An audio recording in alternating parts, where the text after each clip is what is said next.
are back, folks. Another edition of the Michigan Recruiting Insider. Back from a little brief hiatus, and so good to have the crew all back intact talking Michigan recruiting. Spring ball is underway. Spring visitors about to start coming down the pike here in the next month. But in the interim, still a lot going on the recruiting front, especially when it comes to quarterback recruiting, namely with Jadyn Davis. We'll call this the Jadyn Davis episode as he sat down for a lengthy interview that we're going to bring you here exclusively on the Michigan Recruiting Insider. But so many other topics to touch on as well with the crew. Starting off first with Mr. Brice Marich. Brice, how are you? Doing pretty good. A little under the weather. I don't know if I call what you got, Sam, but doing better. I'm just hoping for better weather. I've been watching the Netflix series Full Swing, so I'm excited about golf coming up here and hopefully just get the sun out again. Yeah, and then we have Mr. Steve Lorenz, who Steve is like, oh man, Sam, you caught what I had last year. It's like a wave. Neurovirus is like a wave, going across the Midwest, man. I'm convinced it may have come home from my kid's daycare, Steve, but I'm on the other end of it, thankfully. How are you today? Yeah, good. Yeah, I said glad you're feeling better, Sam. I know it's I wouldn't wish that on anybody. What I had last year was brutal. So glad we're back and in mostly full force. Hope Brice feels better soon too. Yeah, man. Listen, folks, I tell you all the time, you can stay up to speed, up to date 24/7 over on our site, themichiganinsider.com. $1 gets you in. And then once you become a full paying subscriber, this is an important note. You get access to Paramount Plus. And Paramount Plus, let me tell you, I just got into it. Even though we've been CBS for a while, we've had access to Paramount Plus. I only recently, guys, started watching some of the programming. And 1923, have you guys seen 1923? I don't know if you're Yellowstone fans. Yellowstone's a great show. I have. And 1923 is a prequel. Outstanding on Paramount Plus. So check it out. If you don't have it on your, as part of your top programs, just check out one episode. Guarantee you like it. And then the other one that is fire is the Mayor of Kingstown. And the Mayor of Kingstown is, basically, this is, man, I hope Jeremy Renner is all right to get back to his normal life and get back to this character sometime down the line. But he is he basically runs this town in northern Michigan where there is a prison. And he's not the mayor, but he runs things in the town called Kingstown. It is an outstanding series.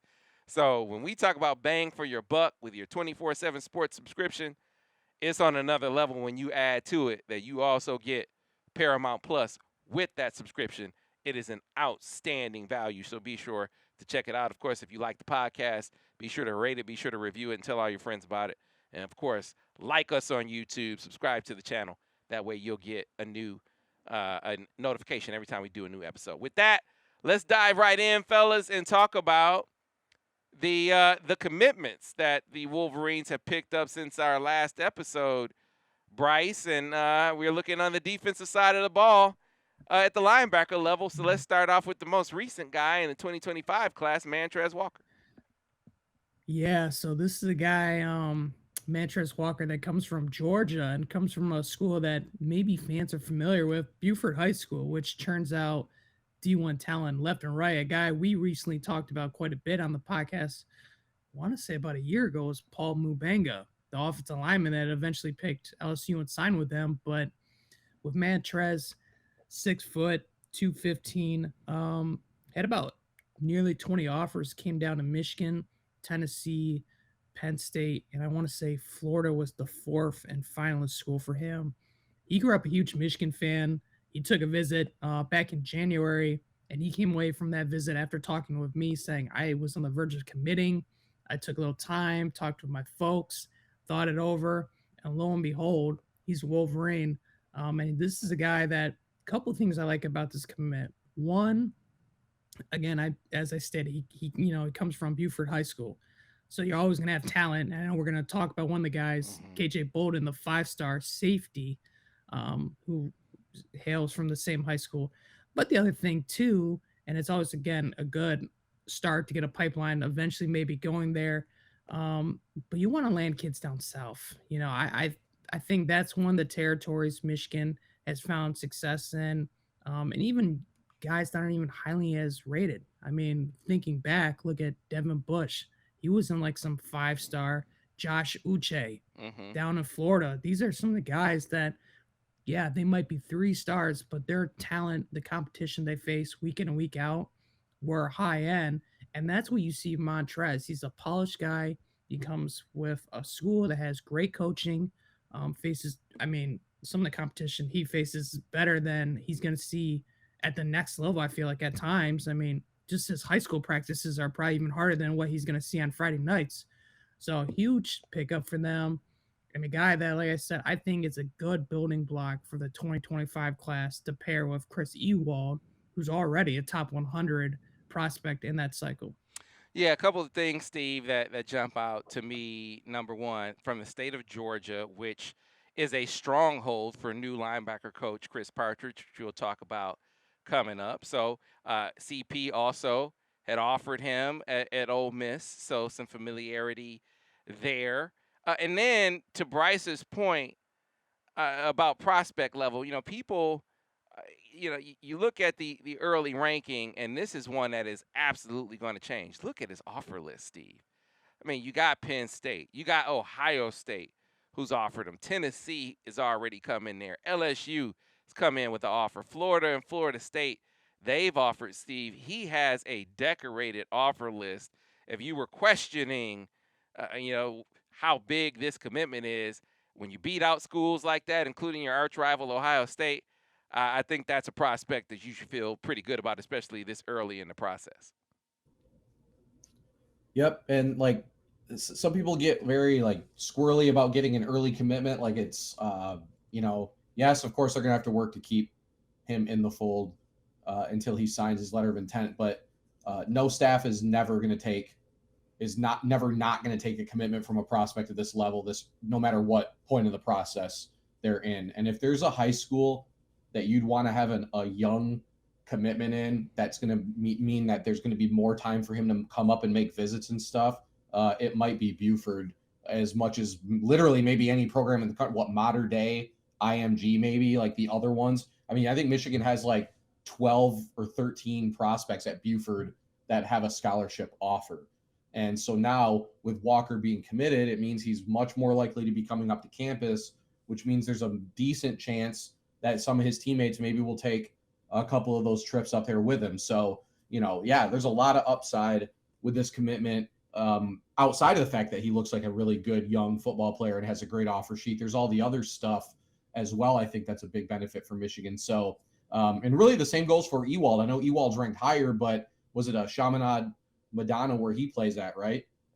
Another absolutely loaded program. So, both guys, both 2025s are nice. Michigan, very glad to have them verbally committed. And yes, of course, they'll have to work to keep him, but it's better than just being like a leader or in the top 3 or something like that. This is what you want. Yeah, no doubt. And again, he can help you recruit other prospects in the state of Georgia and other prospects in that program.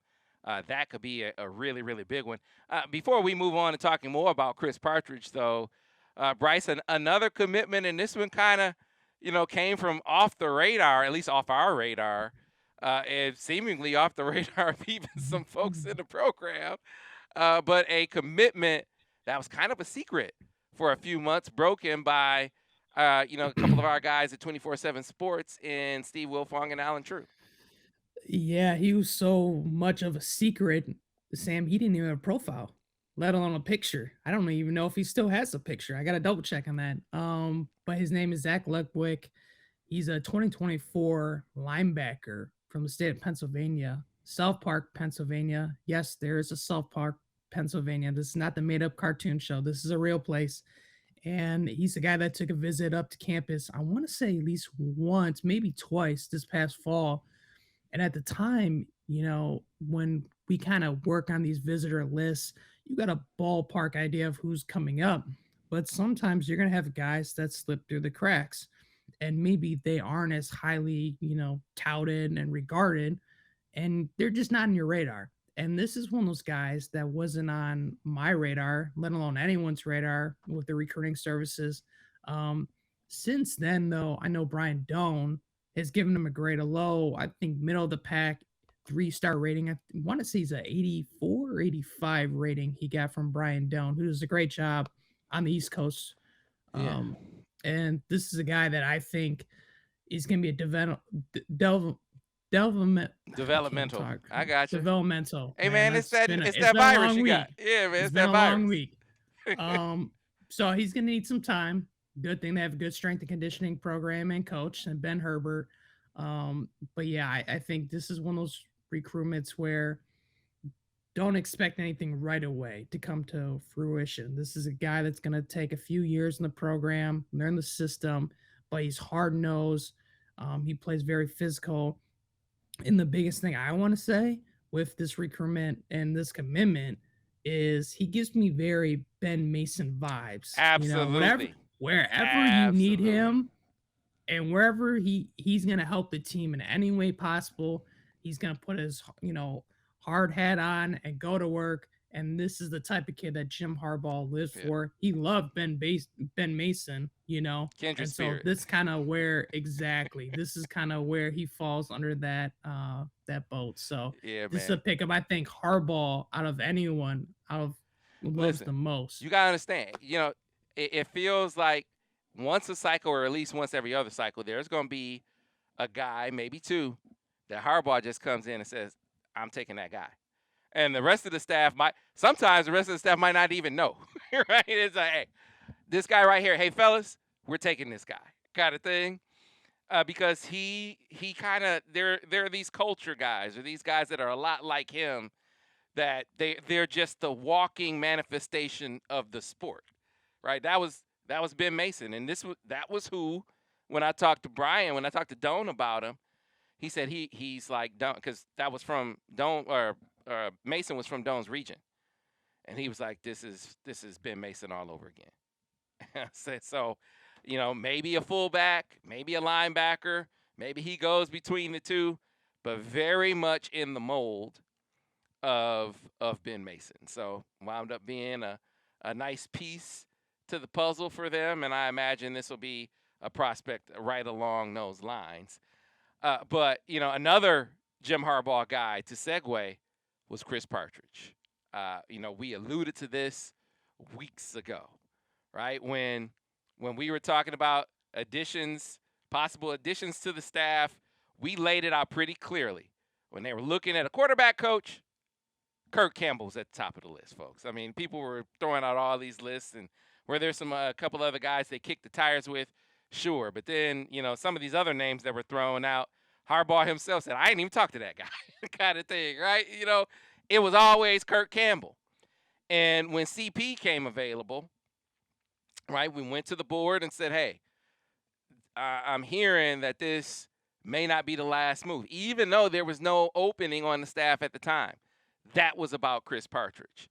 And so we saw, Jim kind of identify a place in which he could kind of add CP's input, both as a position coach, where he is, he cut his teeth at linebacker and in the secondary. Now he's been a play caller too, so brings a wealth of experience to the linebacker coaching position, Steve. And then as a recruiter, Michigan has just added an ace recruiter to its staff at a time where they really need that. I mean, if you aren't going to do the pay for play thing, you had better load up on ace recruiters. And so they have definitely added one in Chris Partridge. Yeah, it goes without saying, right? I mean, arguably in a way, this is almost a best case scenario for both parties, really. Michigan gets Chris Partridge back, but now they get a Chris Partridge who's seen what recruiting in the SEC is like on a day-to-day basis back. And one, like you said, Sam, who's now had play calling experience as defensive coordinator.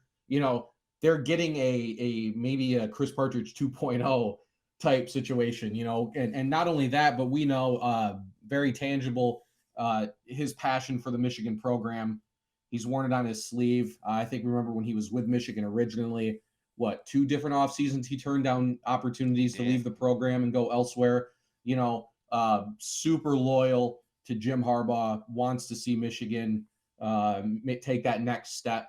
And yeah, I mean, from a recruiting standpoint, probably the best pure relationship builder that I've covered since I've been doing this. I mean, you talk about, Michigan now has a handful of guys, I feel like, that they can throw into any recruitment, regardless of position, geography, that type of stuff, and that can find success. And I think Partridge, it will be at the forefront of that now. I mean, he won National Recruiter of the Year. Twice. Yeah, right. So, you talk about an ace recruiter, I don't know what better way to do it at a school like Michigan. Yeah. If we're being honest, right? As we talk about the pay for play, I mean, some of these guys are the ones that are going to start winning that Recruiter of the Year.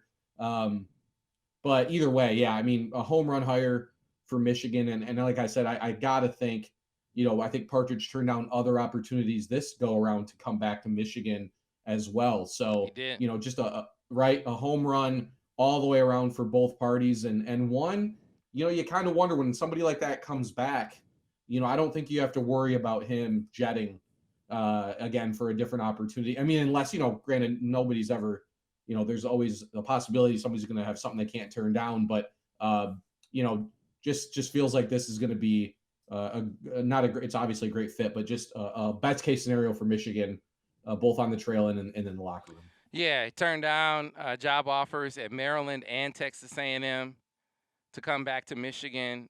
When he was at Michigan before, he turned down an offer to go work for Saban at Bama, right?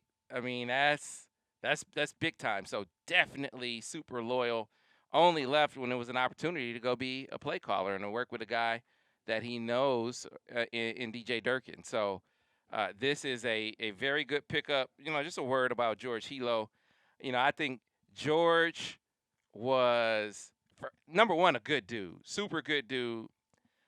You saw him be a tenacious recruiter. I think we're going to talk about Aaron Childs coming up here. I think that George had done a really, really good job of getting Michigan to a point of being one of the early favorites for Aaron Childs. And lest we forget, and I think we do kind of forget, the marquee recruit in last year's recruiting class was one that they had a commitment from. It was a George recruit, and they lost him. Brice, we might be talking a little bit different right now about that. We would be talking a little bit different about that class if George is able to hold on to the linebacker committed to Georgia. Raylan Wilson. Yep. Raylan Wilson. That's just, that was a George. That one hurt. Yeah, it hurt bad. It hurt bad in the grand scheme of things. But, definitely wanted to give him a shout out for the work that he did while he was here. But man, you go, if you're gonna see him move on, to add a Chris Partridge, a guy who won his first Recruiter of the Year that you pointed out there, Steve. So you go and you get Rashawn Gary, right? People will say, well, if those are Jersey guys. Rashawn was one of your guys. He comes back and gets it the next year, and it's on the strength of recruiting work he did down in the state of Georgia. Michigan, for all intents and purposes, they had no business getting Aubrey Solomon. I know Aubrey went and transferred, but you remember they had a staffer who kind of fumbled the rock and, sent him a thank you letter for attending a visit that he never attended. And, the mom was upset. It didn't know who the mom was. There was just all kinds of fumbling of that recruitment. And then he goes down to the Army All-American game, and he makes that video with the Georgia commits where he says screw Michigan, but he doesn't say screw. He didn't say screw. Yeah, the fans were up in arms, and it was CP that kind of rescued. Was on the phone with the kids, no big deal. It's fine. We still want you on the phone with the mom. And they wound up getting Aubrey Solomon. They beat Bama. They beat Georgia. And this wasn't even an Atlanta kid. This was, Cotton Field, South Georgia kid that he went and plucked out of the state of Georgia and then came back the next year, and you get a 5-star in Chris Hinton. So when we say you're adding a guy who's an ace recruiter who had no relationships in Georgia, built him up to make it be one of his stomping grounds, That's the kind of relationship building prowess that you've added in Chris Partridge. And now he has the benefit, Brice, of having been down there. He can take even deeper relationships has deeper relationships under his belt that he can use as he goes and recruits other guys in the state of Georgia right now, like the young man you mentioned in KJ Bolden. Not a linebacker, but in good down there. You got Mattress Walker that can help you. There's another kid down there in Georgia that you first mentioned on this show maybe a year ago, Brice.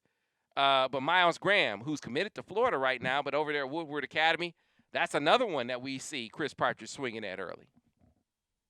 Yeah, that's elite top 100 talent there. Again, top 100 linebacker. And interesting enough, when I learned about his recruitment a year ago, biggest thing I was told was this is a recruitment that Michigan would probably be smarter and wiser to move on, simply because he's got a connection to the state, Sam. His whole mom's side of the family is from Ypsilanti, area I know pretty well. And so one of the first guys he offered since he got to Ann Arbor, Chris Partridge, was Graham. I have since talked to Graham about his reaction, but I know when I talked to him before he got the offer a year ago, he said that's something I'm working towards, is making my family proud. That's a big thing I want to do. And Michigan was a school I always wanted to take a visit to. This is a big test for him. Like we always talk about Bryce West with Klink. I would say this is a big test for CP. Let's see if he can get a guy who's committed to Florida, who's also got ties to, the Gators, get him up to campus and see what happens there. I think the biggest thing when I look back at his first stint at Michigan, wasn't the guys he landed, Sam. You know what I think about the most is Willie Gay. That was a recruitment that Michigan had no business being in, let alone almost winning. Let alone winning. I remember you sent Josh Newkirk down there to cover that. And he reported back and was like, Sam, I don't know where the hell I am, but I highly doubt Michigan has a chance with this kid. I sent him down to Mobile, Alabama to watch Willie Gay at a camp. There was a camp down there that I had him go to. And this is a guy that Michigan was in to the very end. I know he didn't commit to Michigan and go to Michigan, but that's a recruitment that just shows that was just CP getting his feet wet at the time. Because again, like you were talking about, his stomping ground was New Jersey in the East Coast. And he kind of ventured out, down south to see if he could tackle some of these bigger name prospects. And lo and behold, not only are they in the top group for these guys, Michigan's starting to land some of them. So now imagine him second time around with all the knowledge he has with being in the SEC. And on top of that, I think what's even more crucial and important, he understands NIL talk and what they're using with these prospects in this day and age of recruiting. Yeah, man. So Michigan reissues the offer to Miles Graham. I want to say it was a couple of days ago now. So they're going to push for him. This is the other thing people need to understand with CP, Steve. He's going to swing at these big fish. You sense there are a lot of fans that are fatigued by the NIL impact on recruiting. It's tough enough to pull out of region guys. Right now, you got the added obstacle of pay for play going on elsewhere. What you need to know about CP is that's not going to stop him from going after the Sammy Browns of the world, right? It might seem like a daunting task to recruit the number one linebacker in the country, but that's just how he's cut. He's going to be taking swings at the top prospects in the country and seeing if he can gain traction with them. He's not going to give up on the fight before it starts. No, and he can be an asset not only with guys like Sammy Brown, like you mentioned, because again, a few guys in Georgia that I think Michigan had good dialogue with early, even like Mike Matthews, 5-star athlete, number one athlete in the country. I know Edric Houston, Buford, Mantrez Walker teammate, 5-star defensive line edge is a guy I know Michigan has been really high on, but again, listening to other schools, but a guy I think Partridge would make a run at, and he can also be an asset in the recruitments that they're legitimately in on in Georgia, like Walt Claire Flynn up front on the offensive line, King Joseph Edwards. You can help Jay Harbaugh out with Ricardo Jones. So like we know how talented Georgia is, right? I mean, it's getting to the point now. Georgia's like second or third most offers every cycle that Michigan's put out. It's like California, Texas, Florida, and Georgia are like kind of the big four. And so Georgia is a super, super important state for Michigan. And yeah, I mean, obviously the Partridge hire only helps them.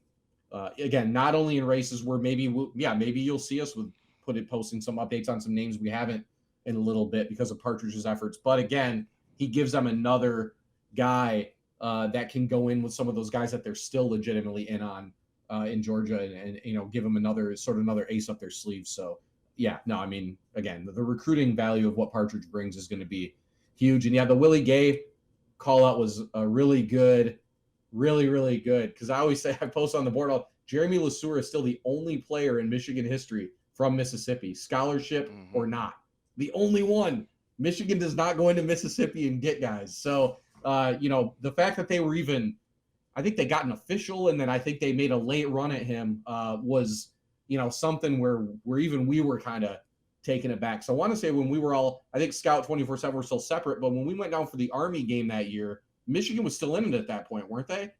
Because I feel like I remember talking to Willie Gay, and I mean, again, I didn't think they were going to get him, but it wasn't a zero chance type deal, I feel like, at that point. So yeah, I mean, that goes to what you mentioned about, he's going to go in, he's going to swing for the fences, he's going to go for the big fish. And to Michigan, to his credit, and good news for Michigan, is he's shown an ability to get some of those guys when he does go after them. So yeah. Yeah, we'll see how it goes. By the way, they have potentially another ace up their sleeve with Walt Claire Flynn that we'll get to here shortly. But we got to spend some time on Aaron Childs because we obviously had him in studio. I don't know did we play that on the Recruiting Insider, Brice, or we just did that as a separate interview? I think we might have did it separate. Yeah, if you missed the interview with Aaron Childs, check it out on the YouTube page. It's still up. It's a couple weeks ago now, after the junior day. His mom brought him by. So I actually interviewed his mom here recently. I wound up holding that interview back because it occurred right before the transition from Hilo to Partridge happened. And they wound up being huge George Hilo fans, by the way. So much so where Aaron, he told us in that interview that Michigan was one of his top few schools. Like one of his top 3 or 5, whatever he was going to trim it down to, Michigan was in that group. So definitely trending way up. George deserves a lot of credit for that. And it was a bit of a jolt when they got word that George was moving on. Now, the fortunate piece of it is, and I'll be bringing you the full interview now because I got an update from Mom now that she's talked to CP on the phone. Aaron was already familiar with Chris Partridge because CP, I call him CP. CP was recruiting him at Ole Miss. So there was a prior rapport and vibe there. He hadn't really talked to Mom yet, but that's since happened. You have another advocate for you in this. So you remember Pam Fish? You remember Nick Harbor's track coach? That is also Aaron's track coach. And I said, hey, so what is Pam telling you guys about Michigan? And Mom's like, I really don't know because she talks to Aaron more than she talks to us, and they talk all the time. She's like, he's just calling her. Half the time I don't even know they've talked. That's how close they are. And so she's putting in a good word for Michigan. And they're going to be back up for a visit March 10th, I believe, is the date. So that is a consequential visit. Maybe it would have been a consequential visit anyway.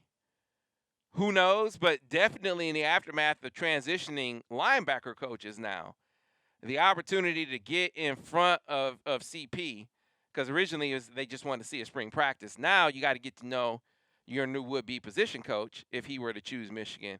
That makes this a very, very big visit. And, maybe it kind of stunts the growth a little bit there, Brice, but I still think even with the change, Michigan is trending up. And if they liked George Hilo, you gotta imagine they're gonna love CP too, because he's, like Steve said, an excellent relationship builder.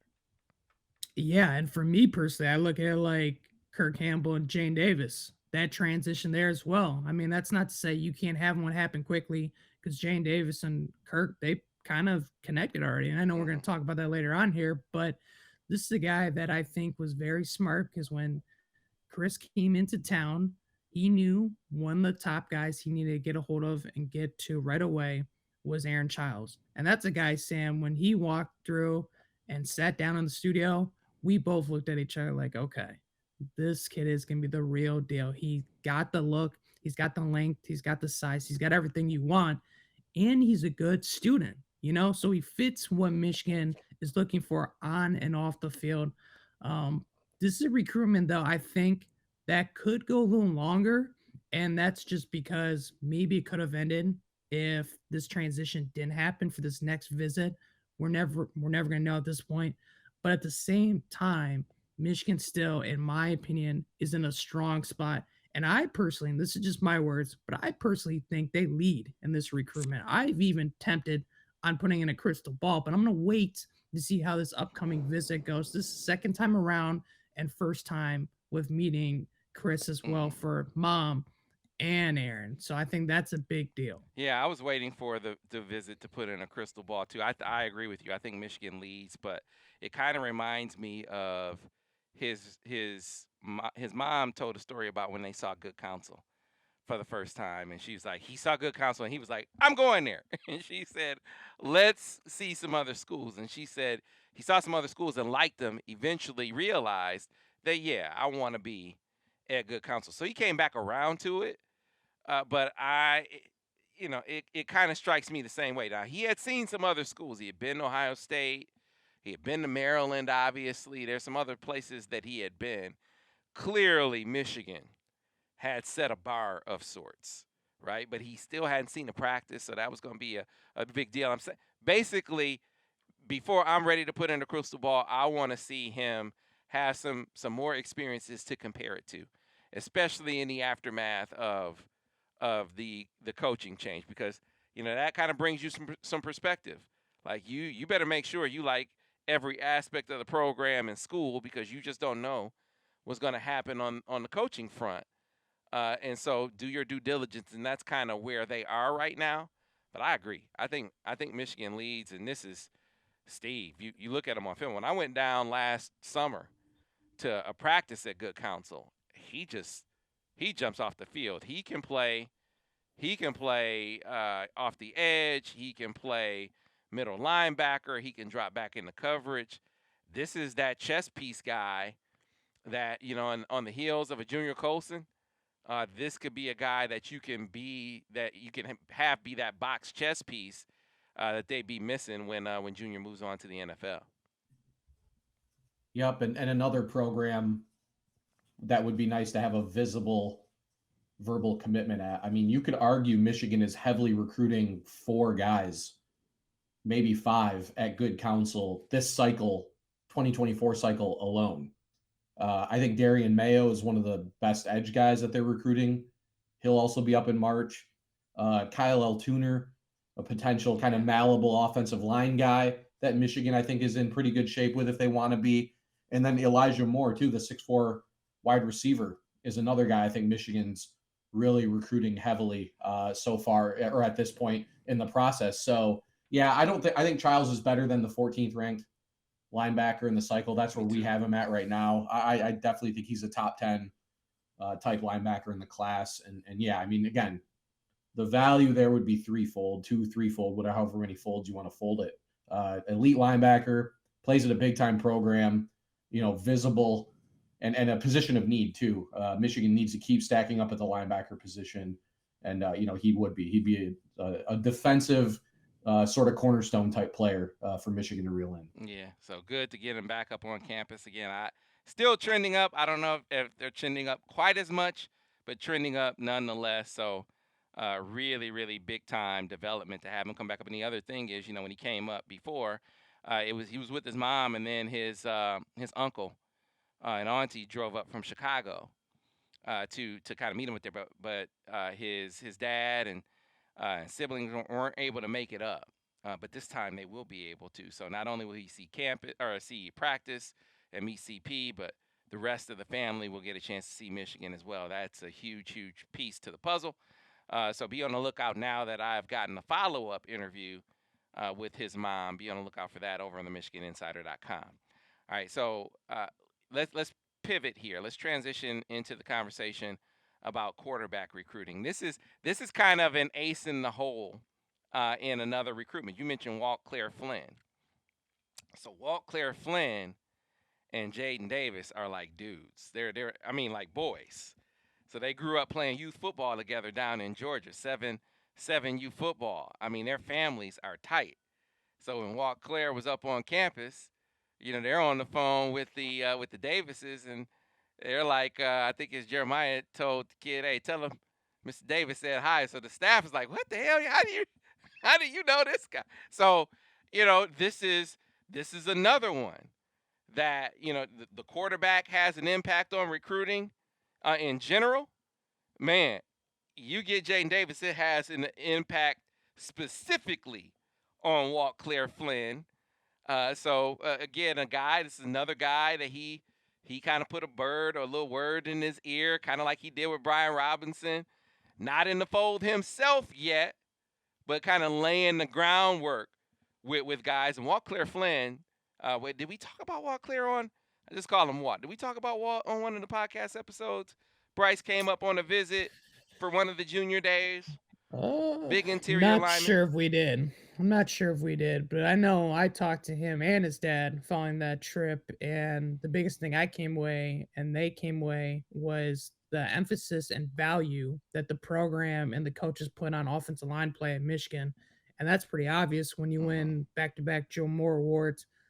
Absolutely love Coach Harbaugh. That was one of the biggest things, the biggest takeaways they also have was getting to spend some quality time, because there was several other guys up that weekend, and he got a lot of FaceTime. So much so that he was on Big Ten Network on talking with Jim Harbaugh at the basketball game when they went to go watch the basketball game. They're sitting side by side with each other. So that was a big thing. And then obviously they love Sharon Moore. Yeah, no doubt. That's almost like a given at this point, but that was another big thing. So Michigan sits in really good shape.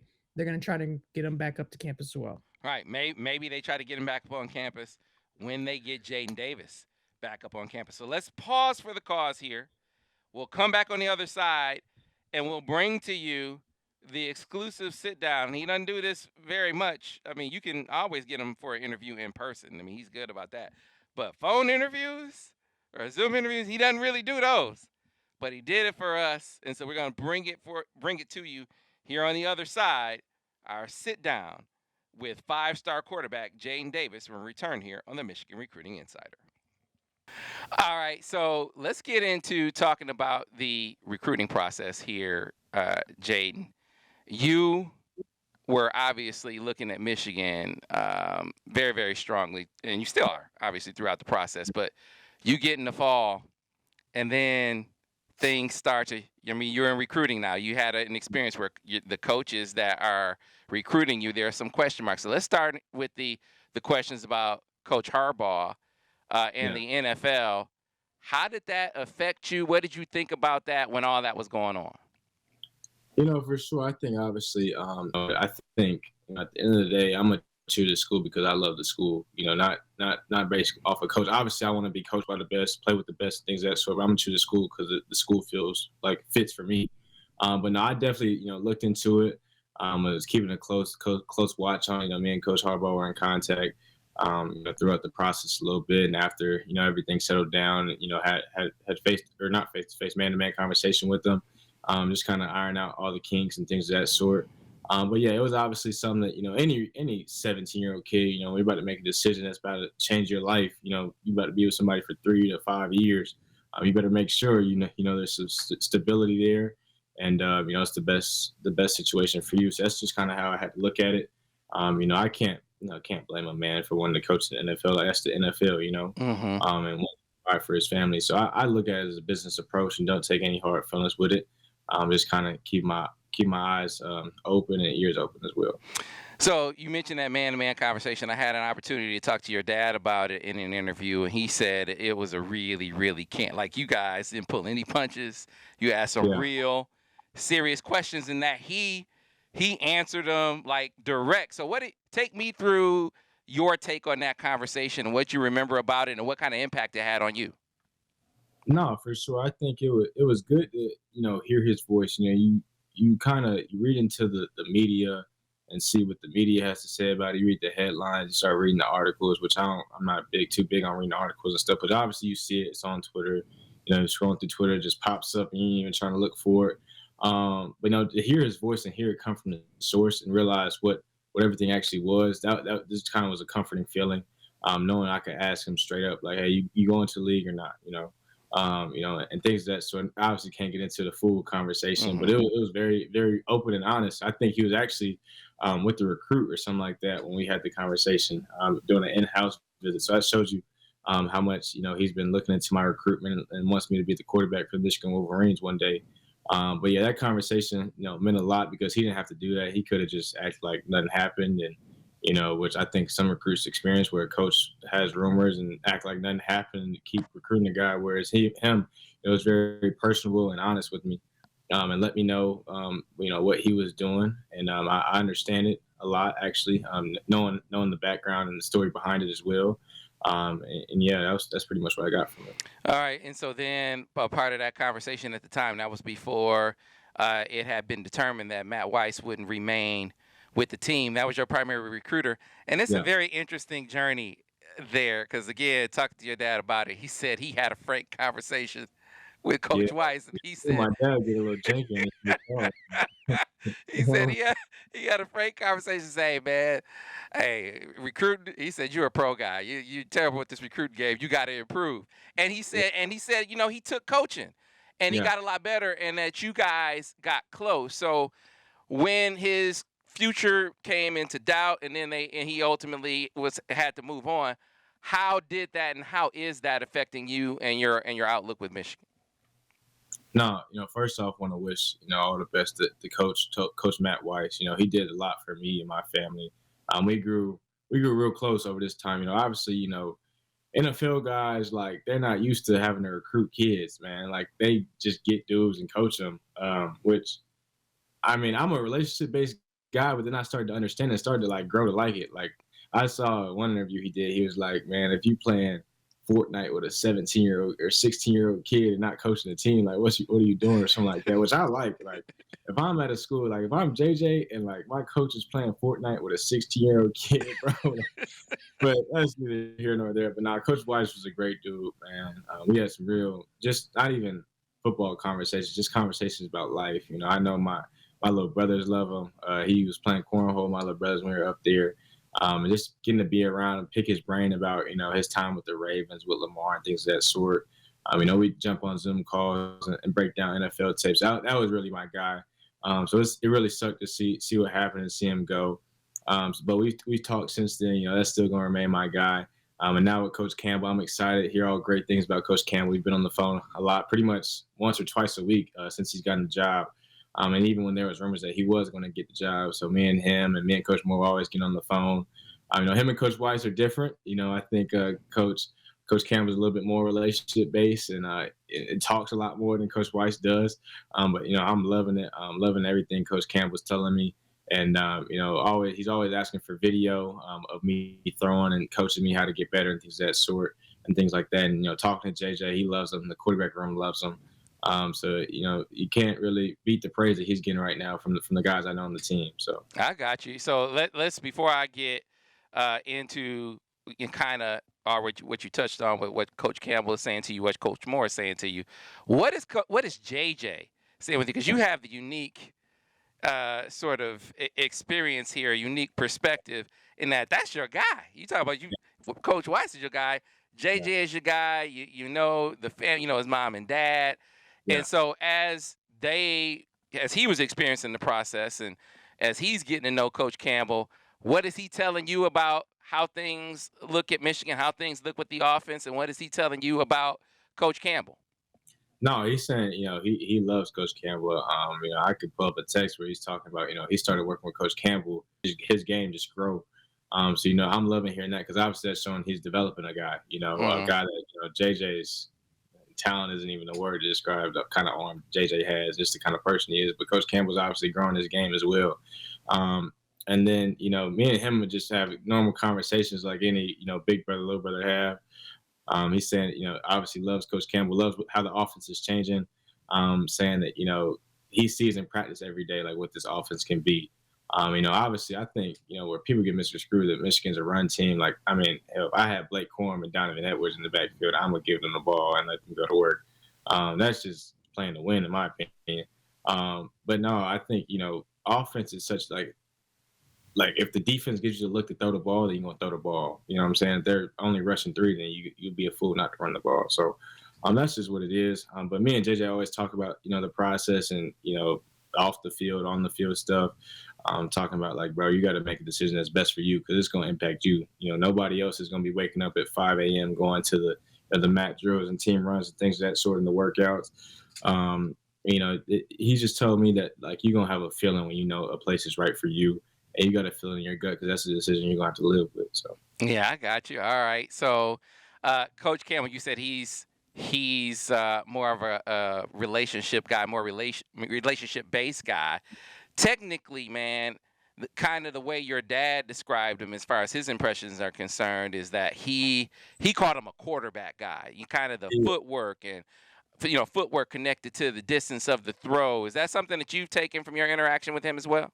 No, for sure. He, he talks about the biomechanics of throwing. He's always asking for clips of me throwing, showing me, the footwork they're doing at Michigan, showing how JJ's growing and maturing. He talked about arm angles, all kind of stuff that, you don't, a lot of quarterback coaches nowadays is real old school. They're not, into this new world of off platform and on platform throwing and different arm angles, but he's fully open to it. He breaks down mechanics like I haven't heard somebody break it down. Breaks down offense like I haven't heard somebody break it down. And just the way he explains it, it's not rocket science. Like he relates it to you, and he knows that not every quarterback's the same. Like what may work for Tom Brady isn't going to work for Aaron Rodgers. What may work for Aaron Rodgers isn't going to work for Tom Brady. And he gets that. So he looks at the quarterback position as a unique position because it's the hardest position in sports, and it's so unique to which person is the one that's the trigger man. So no, he is by definition a quarterback guy, in my opinion too. So gotcha. All right. So Coach Moore, and you probably knew this before most of the fans did, but he is the full offensive coordinator. Yeah. It sounds like you've had more interaction with him of late. So what's the vibe like? What are your thoughts on Coach Moore? No, me and Coach Moore have always had a real good relationship. That's my dog right there now. But no, I knew that he was gonna get it, and I'm just excited for him. I'm ready to see how the offense, changes with him as the just the number one man calling the plays and things of that sort. Me and Coach Moore just be chopping it up for real. We talk about recruiting obviously because he's a coach, but like. And he my dog, man. That's my guy. So he always be talking about, the O-line recruits that, ask who the quarterback going to be and things of that sort. And, let them know, hey, man, that's my dog. So I know Walt Flynn, me and Walt played 7U ball together down in Georgia. He was just up there too. So, Coach Moore, that's my guy. I'm super, super proud of him for getting his job. He deserved it. Nobody else is more deserving than it. And really, really excited for him. So have you gotten an idea of what the offense, how, if at all, is going to change with just Coach Moore as the sole offensive coordinator and now with Coach Campbell as the quarterback's coach? Do you get a feel for, is it going to be like picking up where they left off last year? Are they expanding it? What kind of feel have you gotten for that?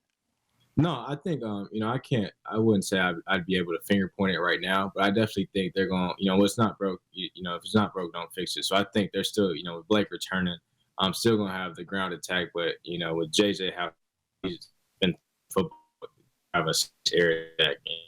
The class they just had, I think it was, 2021 to 2022, with Darius Clemens and Tyler and, Marion Walker, guys like that. Right. Like, man, They could really air it out on some folks. I don't think they get the credit they deserve. So just watching, some tape. I remember watching with Coach Weiss, just like the spring tape with those freshman receivers, man. Them guys, the world they need to be on notice because if they let them go, it's gonna be a show. So I got you. So have they talked to you yet about getting you back? I mean, it's a new dynamic. You got to be face to face with Coach Campbell at some point. Have they talked about getting you back up on campus anytime soon? Yeah, they have. They've mentioned on my spring break. I know for my spring break, I want to go out in Cali and train with some of the 3D QB. But hopefully, a chance to come up on as well. And, Coach Campbell had like face-to-face interaction. I remember seeing him throughout the building when I was up there, but me and him had never. Coach Weiss was my main recruiter, so me and him had never really talked like that. So I think I'm such a guy that I want to be around somebody if I'm gonna be there for 3 to 5 years. So I think that's gonna be an important factor for me to get up there. Just talk some stuff with him, just chill. I mean, I've been to Ann Arbor 1,000 times, I feel like now, so I kind of know my way around. People know me and stuff like that, so I know all the recruiting people. So I just have fun at this point. It's not even really. It's obviously business, but like I just enjoy it at this point now. So you kind of broke up there when you said you want to get out to Cali. You're gonna get out to Cali during your spring break to train. Is that what you said? Yes, sir. Yeah, I'm gonna get out to Cali and try to train with 3D QB guys, and hopefully be able to spin back and come up north and check in our way out again. So okay, and when is your spring break? Sometime in March. Sometime in March. Now I can't say what's gonna happen tomorrow. Okay, all right. Well, we'll get that lined up. After the fact, I can find out your spring break. So tell me this. This is probably the most on the spot. Okay, I got 2 on the spot questions, but this is one of them. So what's your biggest question at this point? You said you've been up to Michigan a ton of times. You got a feel for Coach Campbell. You feel like Coach Harbaugh is going to be around. What would you say is the biggest question that you have remaining about Michigan at this point? You really did put me on the spot, Sam. Yeah. I don't really know. I think as a quarterback, obviously throwing the ball is gonna be a question. I want to throw the football. And I think just really getting around Coach Campbell, honestly. But I don't want this to be like a situation where people think I'm holding out or it's about NIL. I could shut that rumor down right now. Like if I wanted NIL, I know exactly what school I would be at right now. So I'm not gonna mention that school, but if I wanted, I turned down deals. So it's never been about money with me. So if that's a concern to people, it's never been about money. But yeah, that's probably the 2 things. Just vibing with Coach Campbell, and just exploring how much they will throw the football. Because I think as a quarterback, you do want to throw the football, but then again, if you got Blake Corum and Donovan Edwards in the backfield, you better hand the ball off to them. So. Yeah, man, I'm feeling that. I'm also feeling kind of the vibe I got from you. Well, I mean, I guess I've been to see you a ton of times now. I lose track, but like the last couple of times, it was clear you were getting tired of the recruiting process. It was like it was wearing on you at that point. So, and that was, I don't know if that was driving you closer to a decision or if you were just feeling like you knew where you wanted to go. I don't know which one it was, but are you still feeling that, oh man, I want to get this over with sooner rather than later kind of vibe? Or are you feeling refreshed and you want to push it back? How are you feeling timeline wise at this point? No, I'm trying to get it over it, Sam. Yeah, I'm trying to. I mean, as soon as I've been letting God take the over. As soon as I know, it's gonna be a done deal. So it's not a situation where, I'm just trying to drag it out and commit on signing day or drag it out and flip to a school and all this.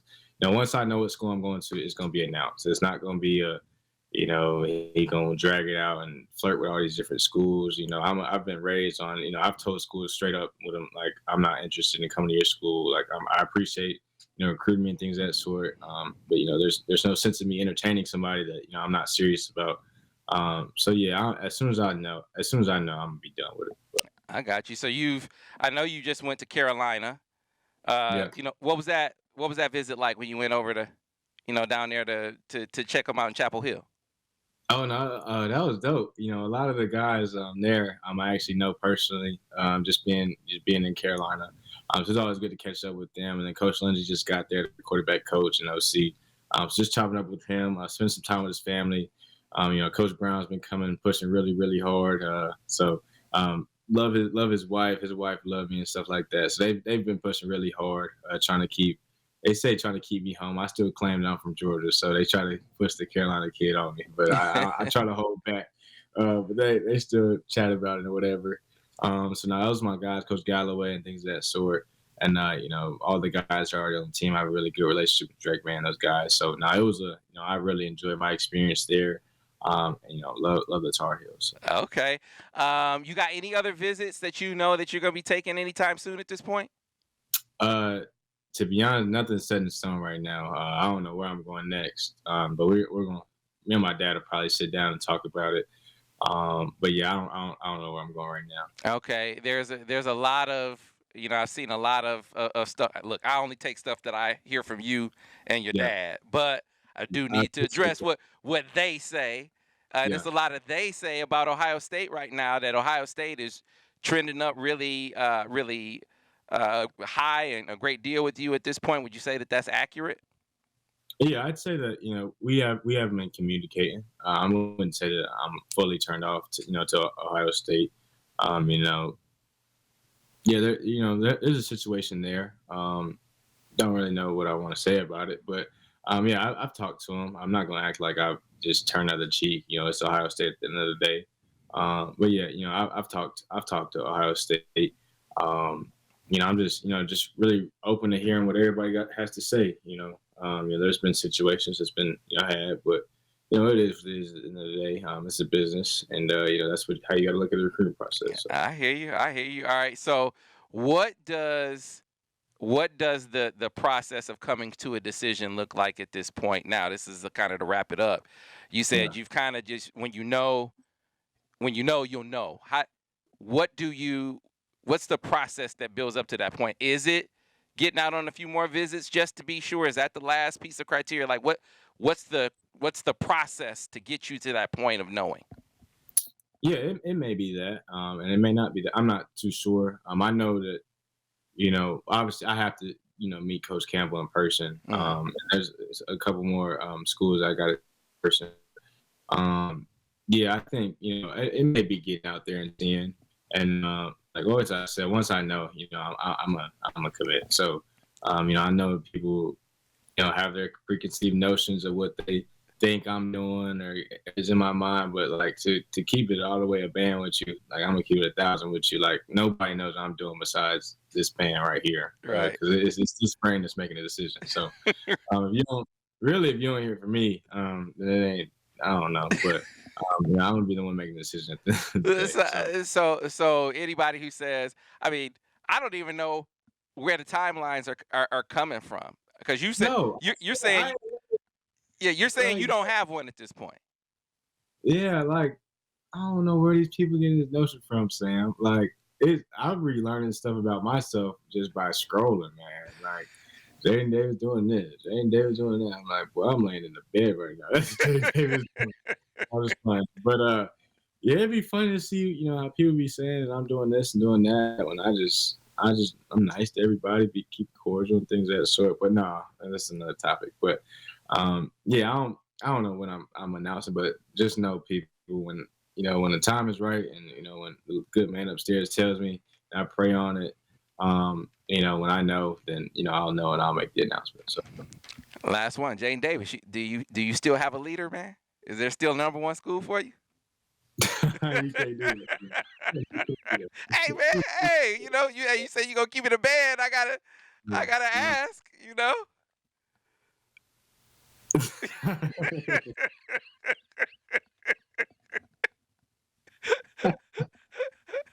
Well, I get with you, brother. Yeah, it is one. I'll keep that close, but I mean, you know, I'm still open. So until I announce, you know, everybody has a shot. So I got you. But now we'll see, man. We'll see. So, I got you. Well, hey, man, I appreciate you taking the time. You know, this is definitely hearing it right from you. Yeah. You know, because to a certain extent, obviously, even your dad is a filter to a certain extent, right? So Yeah. getting it right from you is much appreciated. I know you're super busy, so it's not lost on me that you took this time out to do this, man. So thanks a lot, and we're gonna get out to see you in the 7-on-7 circuit, man, and good luck out there. Sound good. Appreciate you, Sam, always, man. All right, Jadyn, thanks a lot, man. Appreciate your time. All right, see ya. All right, so fellas, yeah, he really laid out kind of the last couple of hurdles, if you want to call them that, with Michigan. And it's important to put in perspective. It's like, well, he was so close to committing. Why not just commit now that Harbaugh says he's going to stay and they hired a quarterback coach? Well, he sort of laid it out. He's talked to his would-be quarterback coach on the phone. And Kirk, let's give Kirk Campbell a shout out here. Kirk, from a relationship building standpoint, if what we've seen in a couple of weeks he's been on the job is an indicator of how it's going to be, he is going to be a massive addition and upgrade from a recruiting standpoint at that position over the last two guys. Nothing against them. I'm just talking about as relationship builders, as recruiters. Kirk already seems to be on a different level, and so that's beneficial when it comes to trying to pick up where Weiss, who in a kind of roundabout way built a great relationship with Jadyn Davis, and it was a loss losing Weiss there. Well, how do you have a guy come in and not lose any momentum? Kirk has been able to do that over the phone, but you need to kind of meet him in person, see him in person. That's where Jadyn is with that. And then the other piece is he wants, the guy wants to win a Heisman Trophy. He wants to be a first-round draft pick. He wants to know that they're going to throw the football like they did at the end of the season. How's that going to look now with the new dynamic with Sharon and Kirk Campbell as Kirk's the quarterback coach? He wants to get a feel for that. And really, before fans say it, Steve, they say, well, what really changed? What's changed is now other schools have had the chance to come in and plant some seeds of doubt, right? Hey, you aren't going to throw it there as much as you would throw it with us. And it's the natural thing that happens once a kid hits pause on the recruiting process, like Jadyn did when there was all the uncertainty at Michigan. Yeah, and what's the problem with wanting to, you know what I mean? Like the head coach entertaining NFL interest and your quarterback coach leaving are legitimate reasons for somebody in his position to say, hey, at least want to, definitely want to meet the quarterback coach, the new one in person before, because a lot of people have been like, on our board at least dragging it on and all this. It's like, these are real reasons. I mean, it's a major decision for, obviously, it goes without saying, right? So, no. And I think in the last week, I think Brice has reported on more quarterback targets, hearing from the new quarterback's coach or reaching out to the new quarterback's coach than we have in the last 7 cycles combined, it feels like. So just strictly off of, I think one kid from California is coming up, the 26, right? I mean, they're already getting guys that are setting visits and, it's a little bit different than what we've been used to the last 3 or 4 years at quarterback, but as far as Jadyn is concerned, to me, it's clear the kid has a serious affinity for Michigan. I think, not wanting to flip, right? Wanting to make sure I'm making the right and make the final decision is important. He's been open about his recruiting process. Him and his dad have, with you specifically, Sam, throughout. No reason not to take them at their word. And again, to me, there's legitimate reasons why he may have wanted to press pause. And let's just say, he didn't even press pause for that long. It's not like this was like been a long freeze. I mean, you had the legitimate stuff going on at Michigan. A big reason when you have a lot of other big time programs that are still interested in you, still showing interest, why you at least want to keep that door open and listen and hear what they have to say while Michigan kind of gets their crap figured out, I guess. Yeah, and so to kind of clear up some misnomers out there, I guess there's some talk that he was going to come up for the spring game. You were saying, right? I guess there's some talk out there, some rumors out there that he's coming up for the spring game. That reporting is false. I mean, I don't know if it's reporting or just a rumor, but that's false. He's looking to come up during his spring break next month, and so he didn't quite know when that was. off the top of his head when we did the interview, but I think it's either the second or third week in March that he's looking to come back up. You heard him talk about going out and work out with the 3D QB guys in California, then making his way back up through Michigan on his way home. So that's a big visit. That's a big visit where you can, I have no doubt that Kirk is, from a relationship standpoint, is going to do a great job, because look at how JJ has. You talk about your biggest fan. JJ is on, exchanging messages with Jadyn, talking about how his game's already better. How already it's on a different level with Kirk Campbell. He hasn't even coached the game yet. So that tells you from a relationship building standpoint. And then QB technician. I think that's been an observation from both Dad and Jadyn. They keep calling him a quarterback guy. And without laying out the contrast specifically, you can sort of read into it. Like, Weiss's forte was he was a run game guy.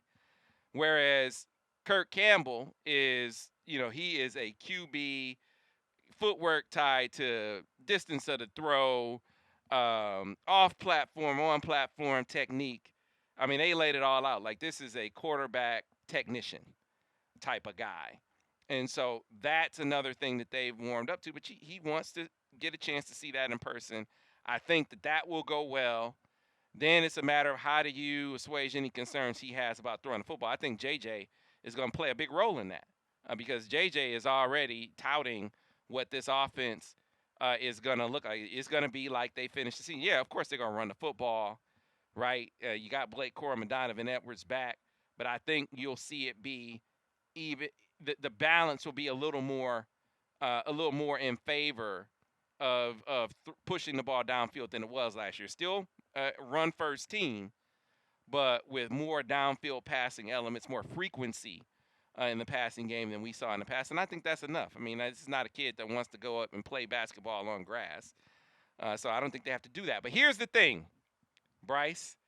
So a lot of fans fearful that this will be Dante Moore all over again, and I don't see cause for. I understand why there's the fear, but I think between the changeover in staff and then learning some lessons from that recruitment, I see zero chance that they make that mistake again. Zero. No. They're not gonna let this drag out to signing day. Right. We get that, but Jadyn's not gonna let this drag out to signing day. And I think this next visit is going to be telling. I don't think they're going to tell him to force his hand to pick a school, but I think they're going to want to ask a question to him and simply say, kind of, where's your head at with your timeline? Have you thought about it?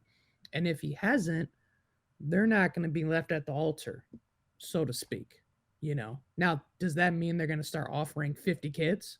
I don't think so. They're going to still be in the mix for Jadyn. He's still going to be the number one priority, but at the same time, they're going to have backup options. Mm-hmm. And I think he would understand that.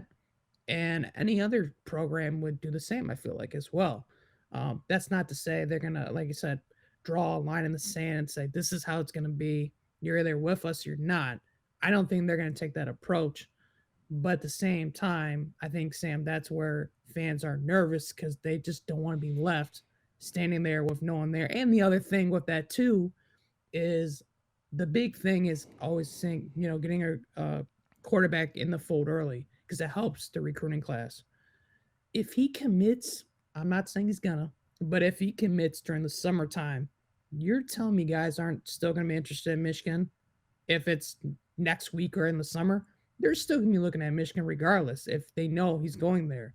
That might alter their timelines, but you just mentioned Walt Finn, Amariat Stewart, Brian Robinson, Channing Goodwin, Jordan Chip. These are just 5 guys off the top of my head that I know if he committed next week to Michigan or if he committed during the summer, that's going to impact their decisions. So that's the other thing to know in this. Yeah, I agree. Ship just dropped his top 8. Michigan looking pretty good when Jadyn received his Player of the Year award. Ship was in the picture wearing his Michigan shorts, right? They are in good shape with a lot of prospects. They'll be in great shape if they get Jadyn in the fold. But I agree with you. I think the conversation isn't a force your hand conversation when he comes up on that visit. I think it's all right. They address his last couple of issues and see if he's ready, and if he's not, if they haven't been convincing enough at that point. You want to know what else do you need to see, and then B, you have to let him know if you're them. Like, look, we can't be left without a quarterback like we were in the last cycle. The mistake in the last cycle was uh, not coming to the realization soon enough that Weiss and Dante Moore just weren't going to come together. It just wasn't going to be. As much as people want to make that be, just about NIL. I think we've shot that down. If it was just about NIL, he'd still be committed to. He'd still be going to Oregon, period. Right. So it was more to it than just NIL. But the realization that you weren't going to get that guy was too late. So they didn't pivot to another guy soon enough. And I think that's a conversation you have. Like, if he's not ready to commit, it's like, hey, Jadyn, you're still our number one guy. But we would be doing ourselves a disservice if we didn't start moving on some of these guys more definitively. Because to this point, have they done some due diligence with some prospects, reached out to some different guys, made some introductions and that kind of thing? Sure. But are they pushing for any guy as hard as Jadyn Davis? No guy. No other guy is being pushed for as hard as they're pushing for Jadyn. Not even close. But it's early enough where that's not a problem. So the panic isn't warranted. They are not going to, get caught holding the bag. I think that next month is pivotal in whether or not they pivot. If he comes and has a great visit, then I could see it getting him to the finish line for a decision. If it doesn't convince him enough, I think it puts them in a position where now you start seeing them move on some guys, and some guys that we haven't even really talked about. We will start talking about other quarterback prospects if and when it looks like things aren't going to get to the finish line here in March with Jadyn. Then we'll start talking more definitively about the other guys. Right now, it's just not a prudent conversation, Steve, because nothing's really happening with other quarterback prospects right now. Nope. And I still, even with all the Dante Moore stuff, I think Michigan still made a conscious decision to not take a true quarterback also, right? I mean, they could have still they knew that at the very least Dante Moore was going to be an uphill battle well before the door was closed on legitimately pursuing other options, right? So, that's the biggest reason why this cycle won't be a repeat, regardless of what Jadyn Davis ends up doing. But either way, I mean, yeah, we know Jadyn Davis far and away the top guy. So I think at this point, a conversation about other quarterbacks will probably, on our end, will probably be had once like you said, Sam, after he comes up. If Michigan doesn't answer the questions he's looking for at that point, if you're Michigan, you feel like you've answered all the questions over and over again, then it's time to open up the board a little bit more and check on some other guys and see where they're at. Yeah, who will they push for hard? I mean, not guys that have really been talked about. So if you see, put it this way, if you see some guys or a guy being talked about a ton other than Jadyn Davis, it's not informed commentary. It is false commentary because they haven't really made a move, any definitive moves, any strong moves for any other guy. And the guys that I'm sensing they'll move on haven't even been talked about that much. So, but we will do that if and when that time comes. Right now, all about Jadyn Davis and all about that March visit. We'll bring you an exact date when we get it. Relationships huge there. Kirk Campbell is going to do a good job of building one. You got JJ here that's really going to help with that process with him here on campus, able to see some spring ball. It's going to be a huge, huge deal. And if they get him, now that's God, Steve, Brice, you laid it out. You get the quarterback, that makes the class. that makes the class if you can get the quarterback. All right, folks. Lengthy episode to get us back in the swing of things. If you like this podcast, be sure to rate it. Be sure to review it. Be sure to tell all your friends about it. They can find it wherever they get their podcast. That's Google, Stitcher, Spotify, iTunes, you name it. If you're watching us on YouTube, be sure to like the video. Be sure to subscribe to the channel. That way you get a notification every time a new episode or new content comes up. We have a recording, an interview, behind the uniform interview coming up with Zach Zinner, so you don't want to miss that. Of course, if you want to keep track of everything that goes down, all the most accurate intel on Michigan football, basketball, and recruiting, theMichiganInsider.com is where you should go. $1 gets you in your first month, and once you become a full-paying member, then you also get Paramount Plus as part of your subscription. It is outstanding bang for your buck. Do not wait. Get in now. We'll see you next time on the next edition of the Michigan Recruiting Insider.